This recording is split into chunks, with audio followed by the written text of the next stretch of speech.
I want to read this to you. This is what you said after NCAA. It's pretty special to win a national title, especially with how my career went the last time I won a national title. This summer should be looking pretty good. Mission accomplished, I guess, or at least the first part of that. Can you take us through the parallels between those two, as you had the confidence from winning NCAAs, and then also what was it that wasn't quite there in the years in between? Yeah, gosh, I think really just the years in between, it wasn't a fault to my training or my mental preparation to it. I really think it was just some of the competitors that I had were just a little bit faster those years, but really I think being able to come together my first NCAAs and then this last NCAAs more as a team, I think I was able to lean more on the team and see their successes and have them lead into my successes and just have that better of a culture that kind of helped, I feel like, propel me to winning that NCAA title. Whereas the other years, again, it wasn't anything specific, but sometimes I do get a little bit in my own head, and I don't like to be that way. I've always loved team sports, and swimming obviously is a team sport, but it can sometimes become very individualized. So trying to stay away from seeing the individual part of swimming was hard for me, but I think I was able to ultimately find my way back to the team.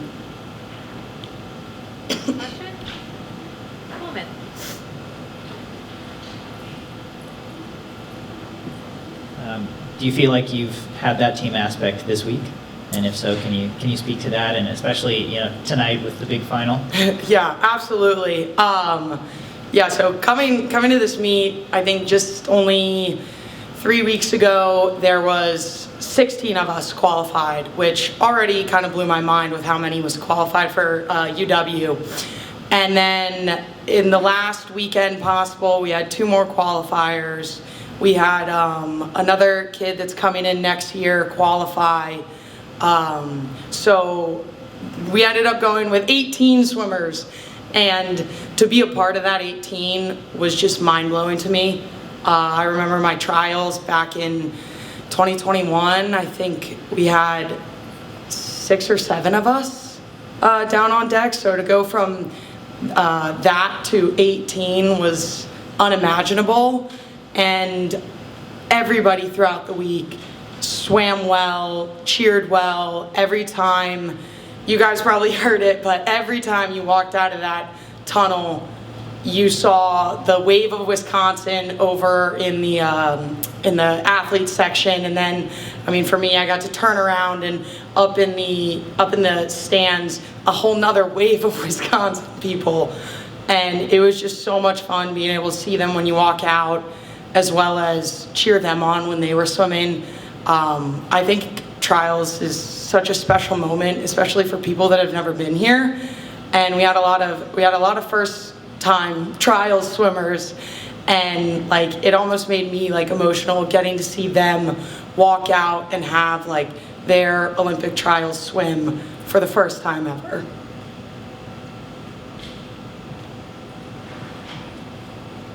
Phoebe, Ahmed, Big Friendly Swim Podcast.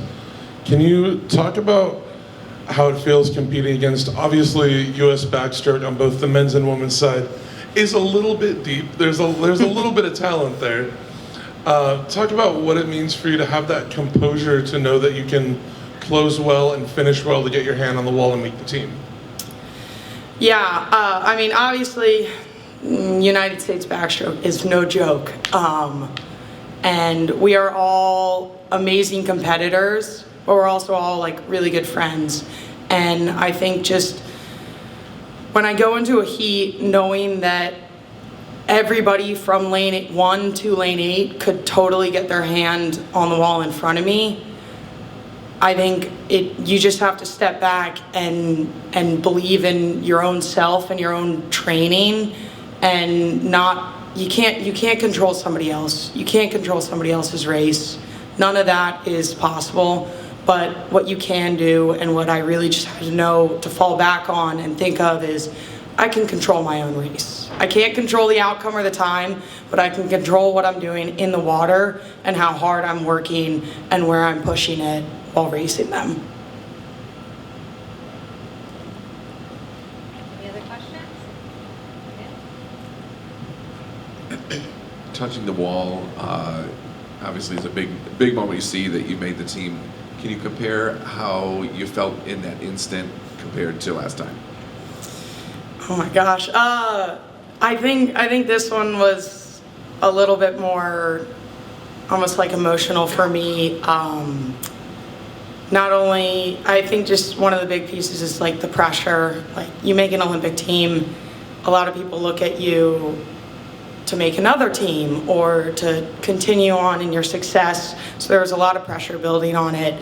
And then coming off of last year, missing the world's team by a good margin of places, but still just like, I didn't want to leave my swimming in that race. I wanted to come back and be stronger and be better. And that's really what I did here, I feel. And just every time I kind of touched the water, I just felt a little bit more comfortable and a little bit more ready to race, I guess. Pullman. We talked to fellow NCAA champion Brendan Burns before the session tonight, and he said Indiana and Wisconsin have a very good relationship, and especially within the Big Ten. He picked you to make the team tonight. I'm curious if just seeing other swimmers, Indiana's obviously had a great weekend. I don't know if you pay attention to anyone else on other teams, but Indiana or really anyone else just make the team. If that has an impact on you, especially because the 200 back is just so late in the meet. Yeah, I love watching, obviously, I love watching Wisconsin do well, but I think there is a slight shared enthusiasm and enjoyment in watching just other Big Ten athletes do well at this level. Another one that I'm rooting for, cheering for the whole week was Megan Van Berkom. She's been a competitor of mine. She's from Minnesota. She's been a competitor of mine for the past couple years. But always has been the sweetest and kindest competitor that you could have. And watching her just do so well, gave me some excitement throughout the meet. But then again, that just kind of goes along to, I think, watching other Big Ten swimmers, we compete with each other, but we also have each other's backs in larger stages such as this. Last question, real quick. Phoebe, the last 20 or so meters, you really cranked it into another gear. You were behind at that point. Did you know where you stood in that race when you made that move? And is that why you made that move there, or was that part of the race strategy?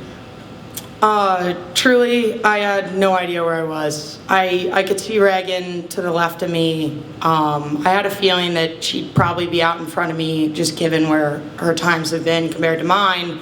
But I had no clue where Claire was. But in my head, I'm a competitor. I don't like to lose. I like to get my hand on the wall.